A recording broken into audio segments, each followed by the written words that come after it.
Every detail is undeniably vivid, as if a belated dream has awoken within you. The fragrance of stale air hangs heavily, with an untraceable sweetness, perhaps a remnant of the faded lavender wallpaper that lines the room. Sunlight battles through a gap in the heavy curtains, illuminating motes of dust that dance as if caught in an eternal waltz. You drag your gaze away from the theatrical pageantry of the dust particles, noting the mirror that faces you. Your reflection stares back. Or should that be, you stare back at the reflection. It nibbles at the fringes of your memory, unraveling a feeling of foreboding that seems far too tangible. Your normally vibrant eyes look hollow somehow. Your complexion reflects an eerie pallor. The thing in the mirror, it smiles. A slow, languorous grin spreads across the canvas of your face, but it feels foreign. A sensation gnaws at your mind, screaming foul. That smile, it doesn't belong to you, yet it's using your lips, your teeth, your face. Something is wrong. You stumble back, but your reflection doesn't mirror your movements. It continues to smile, a joyless grimace as a chill sweeps through you, gripping your heart with a vice-like intensity. Fear, potent and frosty, courses through your veins. A rush of hot breath caresses your ear, and a voice as ancient as time and as rotten as a weeping grave whispers, "Now, we begin." Your eyes burn with horror as the realization dawns. This creature, this demon, has found a new host, and you find yourself caught in an ancient and terrifying dance with a being seemingly conjured from the most malignant corners of existence. So you may wonder, how did this come to pass? Well, my dear listener, demons can enter your body, but only if a particular set of circumstances aligns. As your guide, I am here to pull back the veil on these dark secrets. Are you ready? A chill sets the stage in the darkened theatre of history as we navigate the twisted allegories and tales that envision the conditions under which a demon might infiltrate a mortal shell. Unfolding this fabric steeped in lore and fear, we encounter 7 significant conditions susceptible to possession. Emotional vulnerability. Thrust into the vast oceans of despair, individuals wrestling with overwhelming grief or guilt emit an aurora of intense pain. This power becomes an irresistible lure for entities that derive sustenance from suffering. A classic instance is the purported possession of Anna Eklund, who, suffocating under an emotionally tumultuous upbringing, found herself victim to a malicious entity. Spiritual vacuum. A void of spiritual protection may act as an open gateway for demonic forces. Ancient wisdom insists on the radiance of spiritual grace as a shield against such possessions. Areas devoid of divine illumination become fertile grounds for demonic influences. Attraction to sin. Continuous engagement in immoral activities crafts a welcoming haven for malevolent entities. Persisting in acts of vice and cruelty invokes energies that nefarious spirits find appealing. Occult activities. Innocent curiosity can sometimes lead to terrifying outcomes when intervening with the esoteric. Seances, Ouija boards, rituals without rigorous adherence to protective stipulations may act as conduits, allowing malignant spirits access into our world. The regrettable journey of Annalisa Michel started with an innocent game and ended in a chilling tale of possession. Curses or malevolent intent. Curses or hexes crafted from ill intent supposedly catalyze demonic possessions. Such incidents serve as the spine for much folklore. The infamous tale of the Bell Witch of Tennessee serves as a chilling example, with the entity reputedly born from a curse. Profanation of the sacred. Disrespecting the sacred, manifested through desecration of holy symbols or spaces, is another speculated route to invite malicious entities. The eerie tale of the Devil's House in Italy serves as a stark illustration, believed to have become cursed due to blasphemous mockery of sacred rites. Breaking sacred vows. Violations of sacred commitments, whether marital, religious or spiritual, have been implicated in evoking demonic occurrences. The 17th century account of the possessed nun of Loudon focuses on a violation of the nun's sacred vows that supposedly opened the door to a demonic infestation. Bear in mind, dear listener, this distilled wisdom from across the sands of time reveal conditions theorized to open oneself to possession, rather than absolute truths. Instead of fear, these tales should inspire respect towards the potent and diverse factors guarding the thresholds between our tangible reality and the obscurity of the unseen. A murmur ricochets through the echoes of time, a husky whisper in the crevices of human consciousness. The name of an entity so profoundly terrifying it sends ripples of dread cascading through us. Our breath shallows, our hearts lurch erratically, and our minds race all at the mere mention of a singular word: demon. However, the task of defining a demon is no more straightforward than attempting to ensnare the wind. Like trying to navigate a labyrinth with shifting walls, the challenging endeavor births apparent contradictions, gnawing doubts, and unsettling revelations. The image of a demon that materializes varies significantly, morphing and mutating as we traverse across the fields of theology, mythology, occult studies, and the winding lanes of human psychology. Let's first venture into the high-vaulted halls of theology, where demons are often depicted as defiant angels, fallen from grace due to their rebellious echelons against divine order. Eschatologically embalmed as malevolent beings and bystanders of strife and atrocity, they pose a constant threat to peace and harmony. Their existence, much like shattered shards of purity, is considered a perversion, an entity that is a polar opposite to the tranquil tranquility underpinning the universe. Next, we find ourselves transported to the whirlpool of global mythologies, each with its distinctive notion of demonic entities. These are not mere bedtime stories or tales meant to fascinate and horrify eager listeners around a crackling fire. They hold within their core the fears, the understanding, the distilled wisdom, and the cautionary lessons of an entire culture. In the eerie lochs of Scotland, we encounter the shape-shifting Kelpie, a water-dwelling creature that lures victims to a watery grave. Japanese lore treats us to the riotous band of demonic entities known as the Oni, emblematic of hardship and suffering. The Middle East, enchanted by tales of the jinn in its vast deserts, holds its breath against these supernatural creatures born of smokeless fire. And these are but a few pins on a global map speckled with its particular collection of demonic entities. Veered onto the path of occult studies, the perception of demons begin to skew, emerging not in black and white, but myriad shades of grey. The darkness shrouding demons lightens. They evolve into powerful beings capable of being summoned, controlled, and even negotiated with under-stringent rules. The infamous grimoire, the Lesser Key of Solomon, flourishes under this understanding, suggesting that these demons might even be harnessed by those daring enough to try. And what of the realm of the psyche, the enigmatic landscape of the human mind? Do these demons, like mirrors submerged in shadow, just reflect a convoluted interpretation of our intrinsic fear, guilt, and dread? Are these externalized symbols of our internal abyss, a means by which we translate our psychological undercurrents into comprehensible narratives? Thus, demons, as portrayed in our journeys through diverse cultures, religions, and belief systems, mirror our innate dualities, fundamental fears, and shifting moral compasses. Their rugged and shadowy silhouettes dance around the flickering fires of our uncertainties, challenging perceptions, and persisting as devilish icons in the theatre of human understanding. They embody our communal terrors, cautionary tales, warning of the monstrous potential lurking within us all. The study of demons skulks at the periphery of understanding, teetering on the verge of darkness, showcasing the ever-evolving shape of fear itself. Across the patchwork of history and the mosaic of global cultures, we find haunting tales of demons, their exploits, and the harrowing experiences of possession. These anecdotes, oozing with the sublime and the terrifying, speak volumes about the beliefs and fears that define the human relationship with the supernatural. Journeying back in time, we find traces of demon belief in the ancient Sumerians' religious practices where they worshipped and feared a myriad of demons. Painted in the shadows of the world around them, these demons were given reigning dominion over illness, disaster, and death. Utuku was one of these haunting entities, said to rise from the earth's bowels to torment the living, leaving a wake of disease and regret behind them. The legends take a detour in ancient Greece, where demons weren't always the incarnate of all things evil.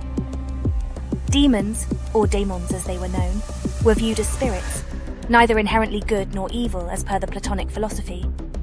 They existed between the realm of gods and humans, acting as messengers or intermediaries, linking the mortal world to the unseen divine realm. Meanwhile, the ancient Zoroastrians believed in the existence of two spirits. The good spirit, Ahura Mazda, created everything pure and beautiful, while the evil spirit, Angra Mainyu, presumably the genesis of our understanding of Satan today, created everything harmful. They saw the world as an eternal battlefield for the two opposing spirits. The ancient Egyptians, too, held convictions of dark entities considered demonic, like Apep, the great serpent that personified chaos and opposed the sun god, Ra. The Christian narrative of the fall of Lucifer, the Islamic tale of the prideful jinn, Iblis, who refused to bow to humanity, similarly augment this refrain.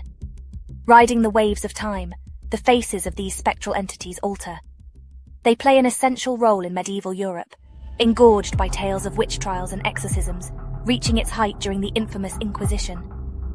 Royal courts are held in the spectral grip of possession-obsession, confirming the devil's signature on innocent human souls, cultivating mass hysteria.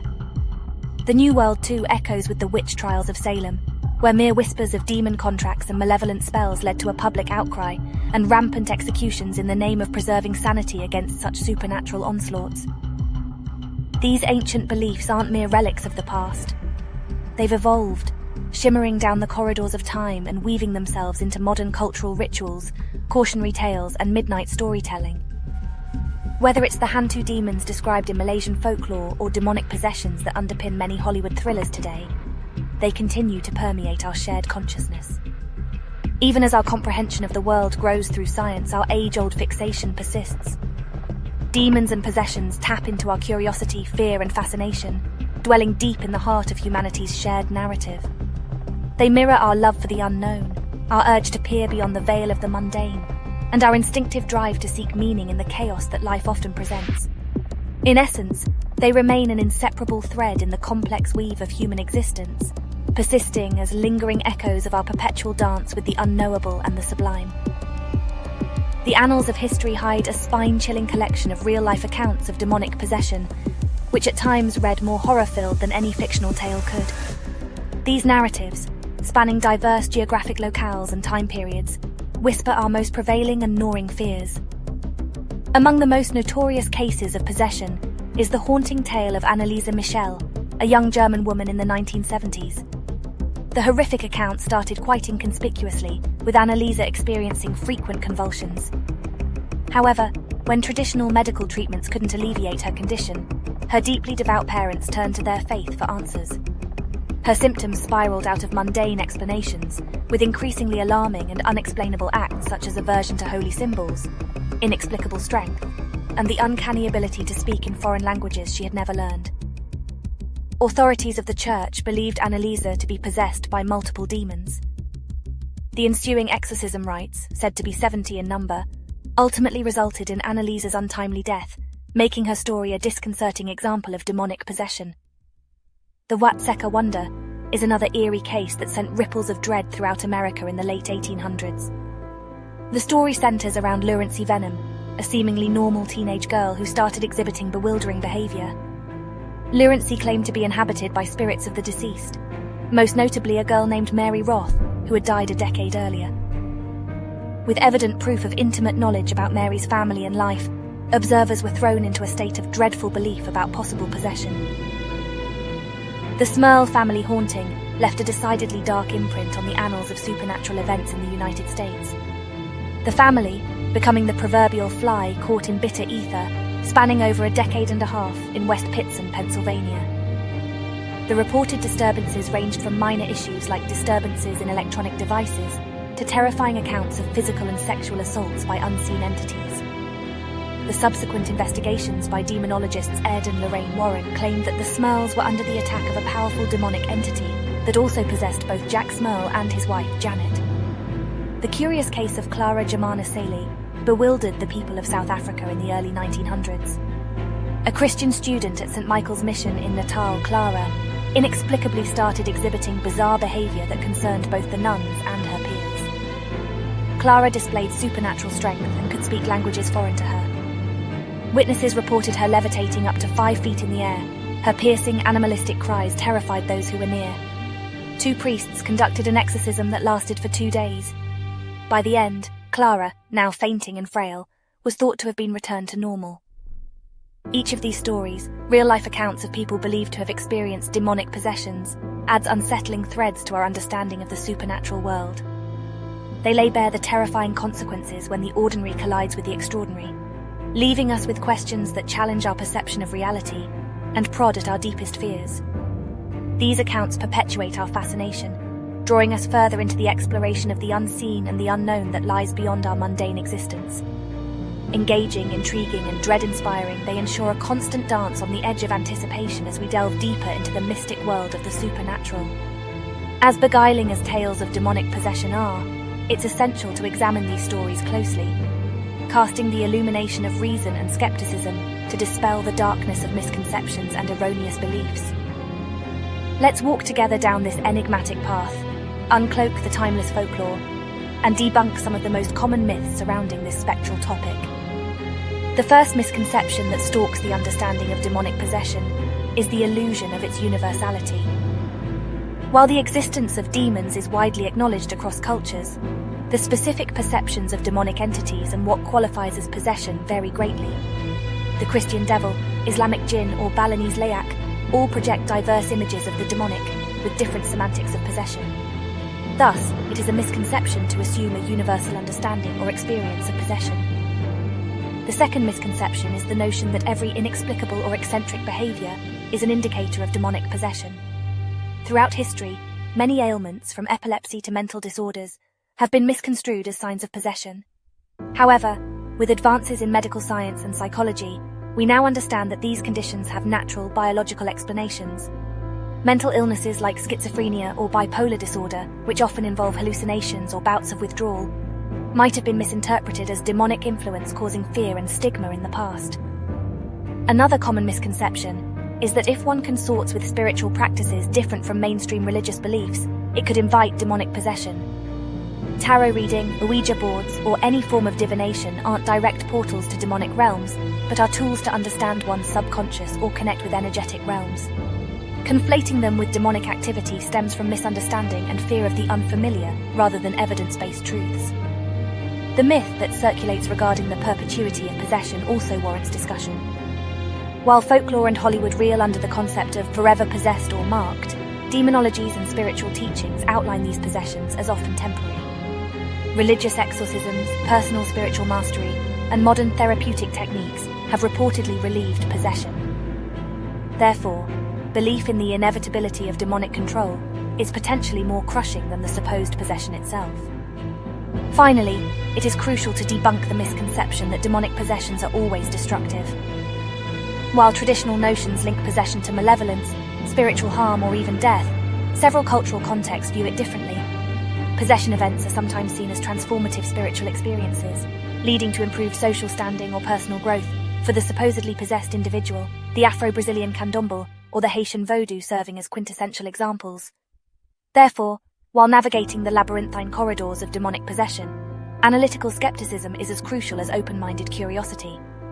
The endeavor is not to belittle age-old beliefs or scoff at someone's terrifying experiences, but to promote understanding that bridges the gap between fear and knowledge. It's about dispelling myths and misconceptions to glean a well-rounded, unbiased insight into this spine-chilling yet captivating aspect of our complex human belief systems. In the shadowed tapestry of our fears and fables, the dread spectre of demons etches a compelling narrative. Its ironclad grip reaches far and beyond mere whispers around campfires and chilling goosebump-inducing tales. To truly gauge the heft of the demon law's spectral hand, we must dare to wade through the intriguing quagmire of rituals, festivals, and diverse practices carved out of this ancient fear. Take, for instance, the harrowing rites of exorcism in Catholicism, where ordained priests labor to banish demons clawing at human souls. This haunting ritual, bathed in holy incantations and sacred sacraments, lays bare the bone-deep trepidation of the nefarious grip demons proffer. It's a testament to the good versus evil struggle, an undeniable affirmation of dread clawing at societal and religious consciousness. Take a thriller-esque trip to Hong Kong, and you'd find yourself face-to-face with the beating of the petty person's ritual of Taoism. In this practice, individuals channel their anxieties onto paper effigies representing demon or evil spirits, believed to have cast a dark pall over their existence.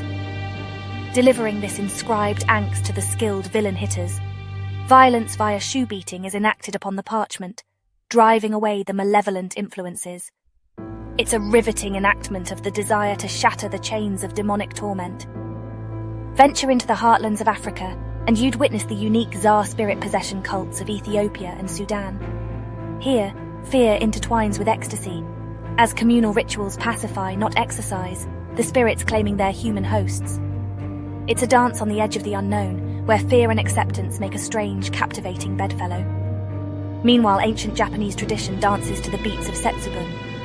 As cries of Oniwa Soto, Fuku wa Uchi, demons out, luck in, resonate, A flurry of roasted soybeans paints an enchanting spectacle to shoo away devils and invite luck. It's a cyclical battle and celebration, where evil is purged to make way for the new, mirroring the ever-pervading shadow of fear.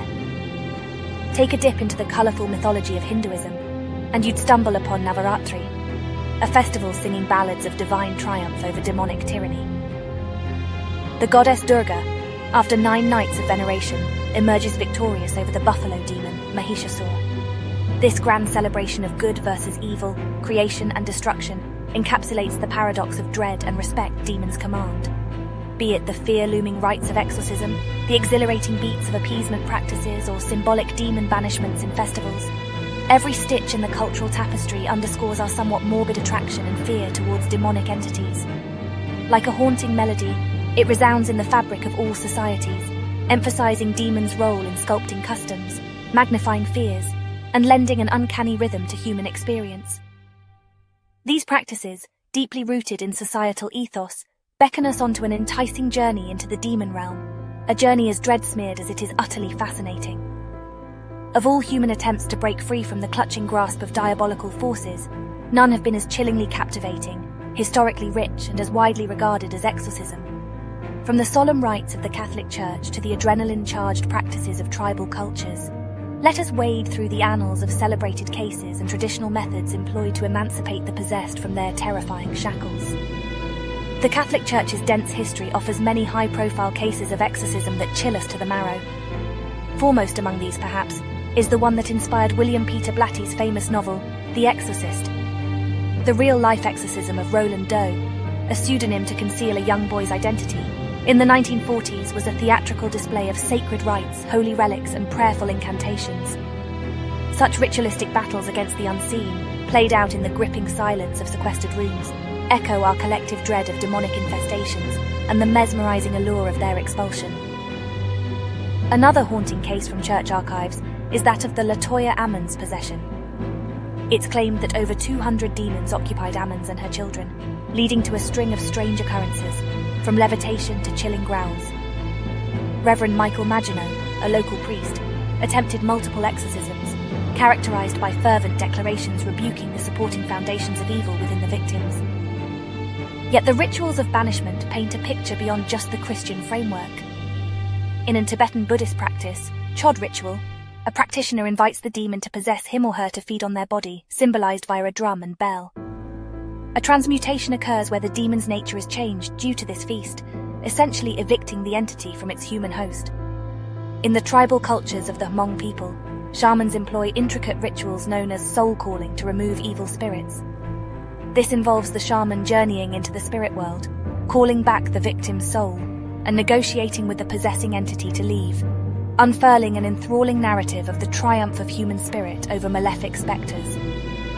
The Taoist tradition presents Juolu as a method of expulsion.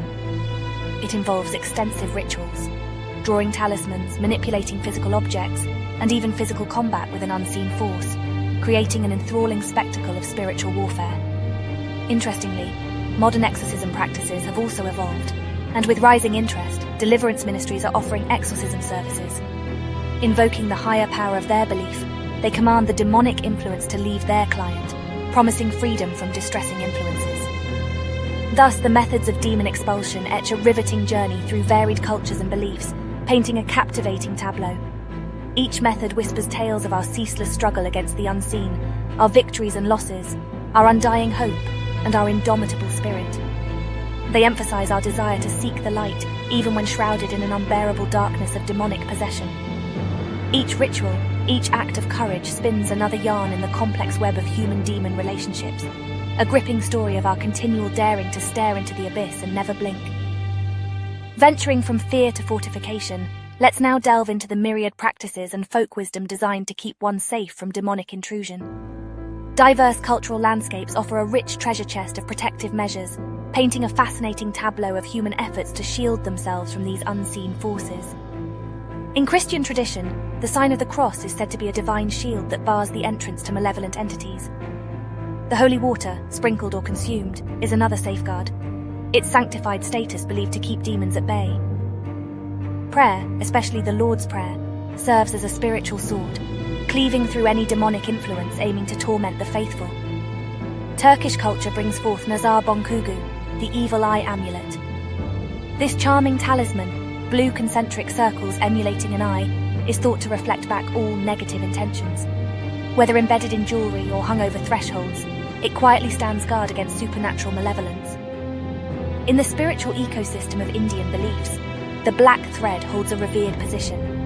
It is often tied around the wrist or the waist of individuals to ward off evil spirits. Meanwhile, chanting specific mantras or verses from sacred scriptures like Vedas is believed to create a protective energy shield around the person, weaving a barrier against demonic intrusion. Chinese folklore brings forth the potent Fu. Its scrolls filled with Taoist incantations are plastered on doors, triggering an invisible barrier against demons or negative energies. Similarly, symbolic lion dances during the Lunar New Year periods are performed to chase away evil spirits and usher in prosperity. Contemporary practitioners of Wicca, paganism, and other witchcraft traditions often deploy protective amulets, stones, and herbs.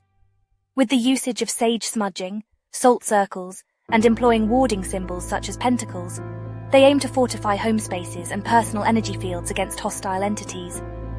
Understanding these cultural practices and measures is akin to unfolding pages from a vibrant anthology of human faith and resilience. Even as civilizations evolved, the cherishing of such measures underscores our timeless need for safety and sanctity, our innate urge to shield ourselves from unseen harm. They evoke not just stories of our eternal struggle against the spectral unknown, but also celebrate our ingenuity in crafting safeguards, each steeped in traditional wisdom and spiritual strength. These manners of protection reveal more than just fear. It's about hope, faith, and a riveting statement of our will to defy the entities lurking at the fringes of our understanding. Traversing the bridge between spectral curiosities and the measured truths of science, we edge closer to the hushed whispers of the mind that echo through the halls of psychology. Here, the chilling scenarios of yesteryear's exorcisms transform into fascinating vignettes on the stage of contemporary psychological theories. Far from being a sweeping dismissal, psychological investigation of demonic possessions presents yet another facet of our ongoing dance with the unseen, like two sides of the same intriguing coin. In the grand amphitheatre of the human psyche, phenomena akin to the symptoms of demonic possession play out with uncanny resemblances. For instance, the terrifying tremors and convulsions, often reported during possession cases, parallel eerily with the neurological territory marked by epilepsy. While an exorcist might see these as the writhing grip of the demonic, the psychologist recognizes a brain caught in the storm of epileptic seizures. The sudden changes in personality, the dissociated acts, and the eccentric behaviors chasing shadows in the psyche solicit echoes of dissociative identity disorder. The person once warm and loving, when caught in the relentless jaws of possession, exhibits an alien alter, just as a person might, under the leviathan grip of this disorder. Schizophrenia, a disorder synonymous with hallucinations, delusions, and disruptive speech, also comes into focus. The possessed, much like the ones gripped by schizophrenia, often report sights and sounds that encase the world in enigmatic shrouds, a distortion of reality that stitches nightmares into the very fabric of existence.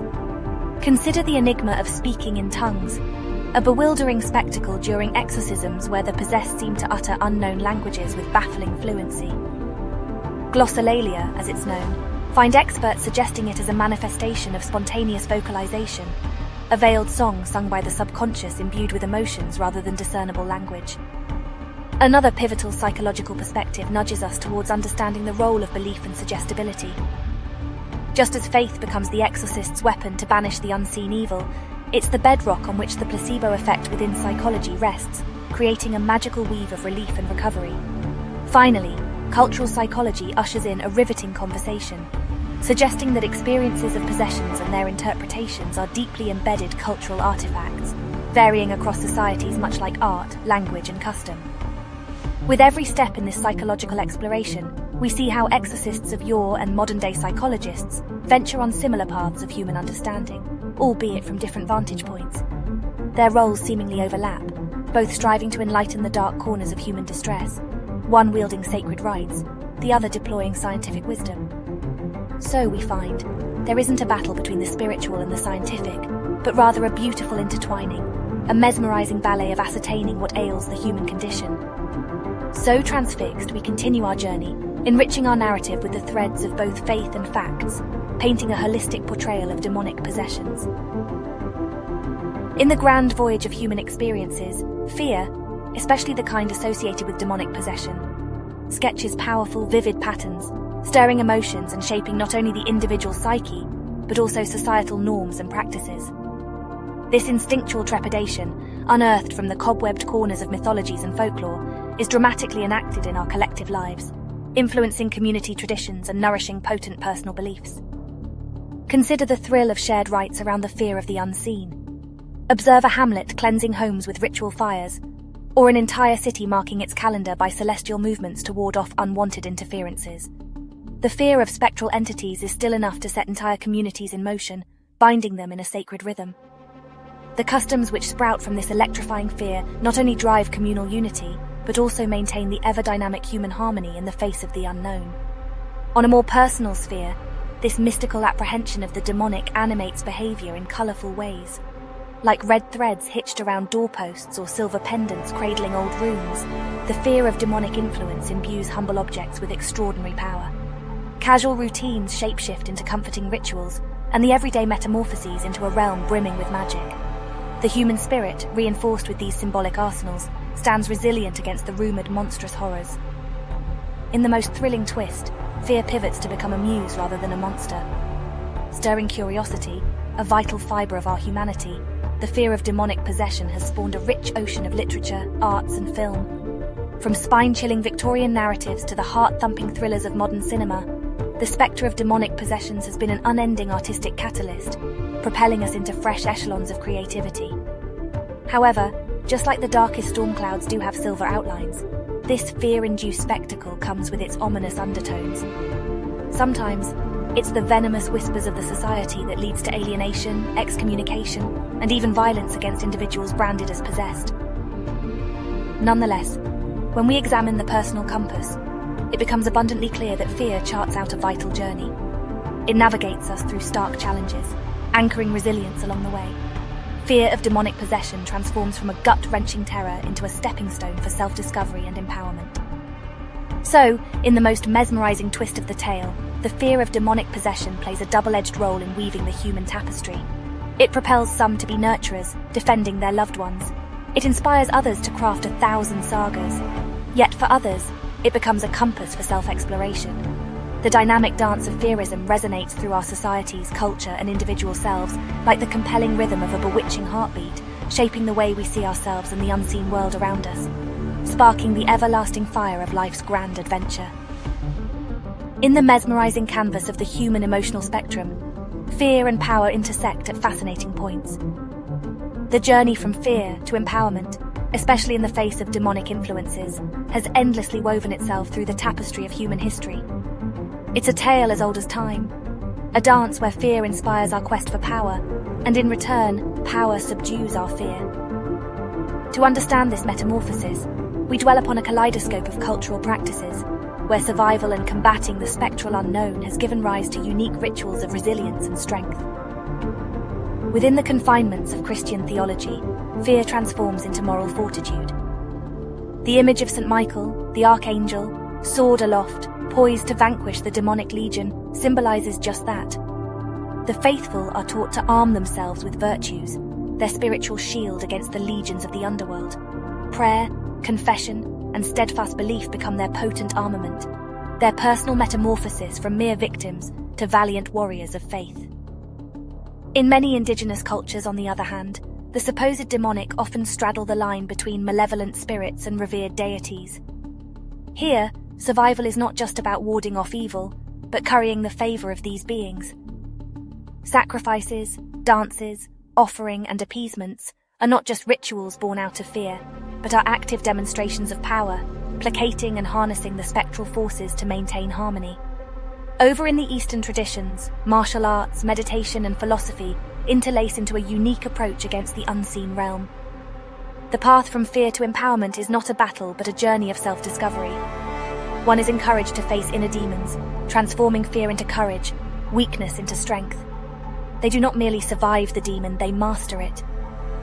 The Wicca tradition portrays an even more dynamic dance, not just of survival, but of communion. The practitioners face their fears head-on, harnessing the unseen forces present within the natural world, much like a beekeeper tames a swarm. It's not merely about subduing the otherworldly, but aligning with it. These numerous cultural practices expertly illustrate humanity's amazing capacity to evolve in the face of fear. Where fear stirs, power inevitably rises, often providing a context for the emergence of folk wisdom, rituals, and beliefs. This transition also illuminates the latent strength within all of us, an innate force propelling our survival and resilience against imposing supernatural threats. This magnificent journey from fear to empowerment entrenched in the face of demonic influences does not merely constitute an integral part of our cultural narratives, but also enhances our understanding of the intuitive human spirit. It is a testament to our inherent resilience and adaptability, our collective aptitude in transmuting ominous powers into empowering tools, and our perpetual quest to render the mystical as something less to fear and more to learn, adapt, and eventually master. It highlights an essential aspect of the human condition. We are not just survivors, but conquerors, reigning in the face of fear, burgeoning where spectres whisper. No matter how many tales have been woven of demonic powers, equal if not greater are testament to the unfathomable strength of humanity.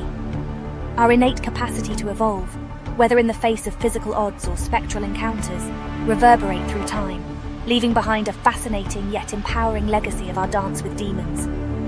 As the embers of our exploration start to fade, we find ourselves enriched by a multitude of perspectives, legends and lore melded with science and reason, to comprehend the enigma of demonic possession.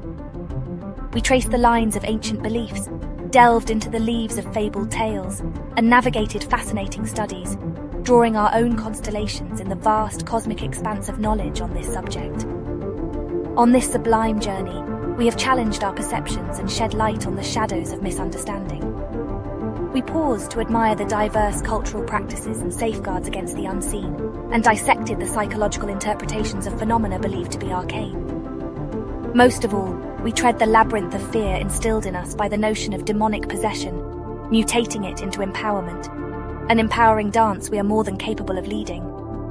Through the looking glass of Sundusk sagas, what was once feared, perhaps, seems a lot less nefarious and overwhelming. As we close this book of investigation, another fascinating tome awaits us on our mystical sojourn, the world of divine intervention. Does divinity interfere in our mundane lives? Are miracles a genuine celestial phenomenon, or the product of human urge for hopeful narratives? We will unravel these questions in our next chapter. So, dear voyagers, remember to like, subscribe, and share if you enjoyed this journey and wish to sling your boots onto another. Remember, every click spreads the magic a little further, inviting another intrigued soul to our dynamic community of mystical seekers and knowledge explorers. Until then, this is Sarah Greenwood bidding you adieu, and remember there are always sagas waiting for us beneath the soothing blanket of Sundusk.